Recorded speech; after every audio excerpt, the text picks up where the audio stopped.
A sound mind in a sound body అంటారు. మనిషికి శారీరక ఆరోగ్యం ఉంటేనే మెదడు బాగా పనిచేస్తుందని చెబుతారు. విద్యార్థులు అర్ధాకలితో అలమటిస్తుంటే చదువు సరిగ్గా రాదంటారు. ఆ సంగతి గ్రహించిన కడప కలెక్టర్ చెరుకూరు శ్రీధర్ తన జిల్లా పరిధిలోని బడులకు స్మార్ట్ కిచెన్ల విధానం అమలు చేస్తున్నారు. కేంద్రీకృత వంటశాలల వ్యవస్థలో రుచికరమైన శుచికరమైన పౌష్టికాహారం అందిస్తున్న కడప కలెక్టర్ చొరవకు అన్ని వర్గాల్లో ప్రశంసలు అందుతున్నాయి.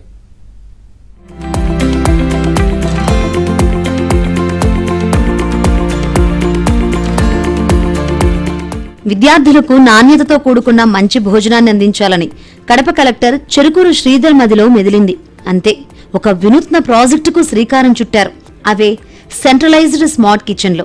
మొదటగా ప్రభుత్వ నిధులు వెచ్చించకుండా కొన్ని సంస్థల పెద్దలతో చర్చించి వారి ఆర్థిక సహకారంతో కలెక్టర్ శ్రీధర్ ఈ ప్రాజెక్టుకు శ్రీకారం చుట్టారు.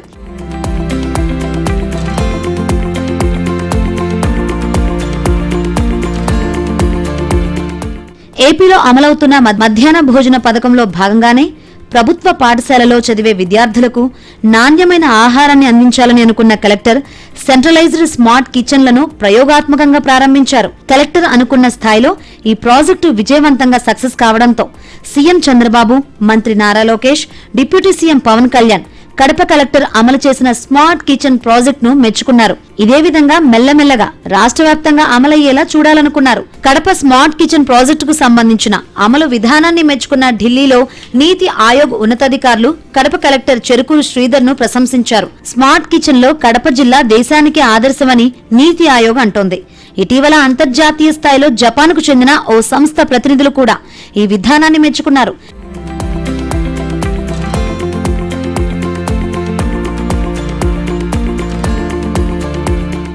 కడప జిల్లా ప్రభుత్వ పాఠశాలలో చదువుతున్న విద్యార్థులకు రుచికరమైన పౌష్టిక ఆహారం అందించేందుకు Kadapa collector Cherukuru Sridhar smart kitchen విధానాన్ని ప్రవేశపెట్టారు. విద్యామంత్రి నారా లోకేష్ దాన్ని రాష్ట్ర వ్యాప్తంగా అమలు చేసేందుకు సిద్ధమవుతున్నారు. జిల్లాలోని చింతకొమ్మదిన్నె మండలంలో తొలుత 5 స్మార్ట్ కిచెన్లను ఏర్పాటు చేశారు. అవి సక్సెస్ కావడంతో సెంట్రలైజ్డ్ స్మార్ట్ కిచెన్ వ్యవస్థపై కలెక్టర్ చెరుకూరు శ్రీధర్ దృష్టి పెట్టారు. జిల్లా వ్యాప్తంగా మండలానికి 1 చొప్పున 33 చోట్ల ప్రత్యేక భవన నిర్మాణాలు చేపట్టారు. అక్కడ స్మార్ట్ కిచెన్ ఏర్పాటుకు ఒక్కొక్క చోటికి 60 లక్షల రూపాయలు కేటాయించారు. ప్రభుత్వం విడుదల చేసిన నిధులు మాత్రమే కాకుండా కలెక్టర్ శ్రీధర్ తన సొంత పరపతితో కొందరు పెద్ద మనుషుల దగ్గర విరాళాలు స్వీకరించి నిధులు సమీకరించారు. రాజ్యసభ సభ్యుడు పరిమల్ నత్వానీ 2,75 లక్షల రూపాయలు ఇచ్చారు. అలాగే డిఎం ఫండ్ నుంచి 12.5 కోట్లు అందాయి. ఆ నిధులను కిచెన్ ప్రాజెక్టుకి వ్యయం చేసినట్లు కలెక్టర్ శ్రీధర్ తెలిపారు. అంటే ఒకటి, ఇప్పుడు మన ప్రభుత్వ పాఠశాలలో సుమారుగా 1,29,000 మంది విద్యార్థులు చదువుకుంటా ఉన్నారు. వాళ్ళందరికీ కూడా ప్రభుత్వం మధ్యాహ్న భోజన పథకం ద్వారా మిడ్ డే మీల్ ఇవ్వటం జరుగుతూ ఉంది. అయితే ఇప్పుడున్నటువంటి విధానంలో హైజీన్ కానివ్వండి, లేకపోతే స్టాండర్డ్ కానివ్వండి, లేకపోతే సరైనటువంటి రుచికరంగా లేకపోవటం వల్ల వాటిలన్నింటినీ కూడా ఒక ఇండస్ట్రియల్ స్టాండర్డ్స్లో మనం పూర్తి స్థాయిలో శుచి కానీ, శుభ్రత కానివ్వండి, టేస్ట్ కానివ్వండి, ఇవన్నీ ఉండేటట్టు స్మార్ట్ కిచెన్స్ని మనం ఏర్పాటు చేసుకుంటా ఉన్నాం. ఇప్పుడు జిల్లాలో ఇప్పటికే 5 స్మార్ట్ కిచెన్స్ రన్ అవుతూ ఉన్నాయి. ప్రతిరోజు కూడా 10,000 మంది చిల్డ్రన్కి ఇప్పుడు సర్వ్ చేస్తున్నాము. సో ఇది ఈ కిచెన్స్లో వచ్చినటువంటి ఎక్స్పీరియన్స్ని అలాగే అనుభవాన్ని దృష్టిలో పెట్టుకొని జిల్లా వ్యాప్తంగా 33 మండలాల్లో కూడా మనం ఈ స్మార్ట్ కిచెన్ని ఇప్పుడు సర్వేగంగా డెవలప్ చేస్తూ ఉన్నాము. ఇంకొక నెల నుంచి 40 రోజుల్లో ఈ కిచెన్స్ అన్ని కూడా అందుబాటులోకి వస్తాయి.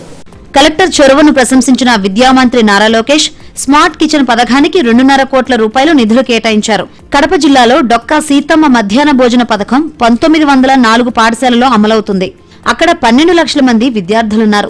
33 స్మార్ట్ కిచెన్లలో తయారయ్యే ఆహారాన్ని పాఠశాల వాహనాల్లో తీసుకువెళ్లి విద్యార్థులకు అందిస్తున్నారు. ప్రతిరోజు కూడా 1,29,000 మంది చిల్డ్రన్కి కూడా స్మార్ట్ కిచెన్స్ ద్వారా మనం పరిశుభ్రమైనటువంటి వేడిగా ఉన్నటువంటి అలాగే టేస్ట్ఫుల్ ఫుడ్ని మనం ప్రతిరోజు కూడా మనం ప్రొవైడ్ చేయబోతున్నాము. అలాగే ఇవన్నిటిని కూడా ఒక ఐఓటీ డివైజెస్ తర్వాత డిజిటల్ ప్లాట్ఫామ్లోకి తీసుకొచ్చి ఒక యాప్ ద్వారా ప్రతి పాయింట్ని టచ్ చేస్తూ అలా ప్రతి ఫీడ్బ్యాక్ని తీసుకుంటూ మనం టెక్ బేస్డ్ ఇనిషియేటివ్ కింద మేము చేయడం జరుగుతూ ఉంది. గౌరవ విద్యాశాఖ మంత్రి గారు గతంలో మనకి సీకేజన్ విజిట్ చేస్తున్నారు. అప్పుడు కొన్ని సూచనలు సలహాలు ఇచ్చున్నారు. వాటిలన్నింటినీ కూడా పరిగణలోకి తీసుకుని ఇప్పుడు కొత్త కిచెన్ని డెవలప్ చేస్తూ ఉన్నాం. మధ్యాహ్న భోజనంలో స్మార్ట్ కిచెన్ల వ్యవస్థలను ఆన్లైన్లో మానిటరింగ్ చేస్తున్నారు. అలాగే మధ్యాహ్న భోజనానికి అవసరమయ్యే కూరగాయలను సేంద్రియ ఎరువులతో పండించే బాధ్యత డ్వాక్రా గ్రూపుల్లో ఉన్న మహిళా రైతులకు కలెక్టర్ అప్పజెప్పారు. ఈ డ్వాక్రా మహిళలు ఎలాంటి కెమికల్స్ మందులను వినియోగించకుండా సేంద్రియ ఎరువులను మాత్రమే వినియోగించి కూరగాయలను ఆకుకూరలను పండించి స్మార్ట్ కిచెన్ సెంటర్లకు సప్లై చేస్తున్నారు. దీనివల్ల విద్యార్థినులకు ఆరోగ్యకరమైన ఆహారం అందుతోంది.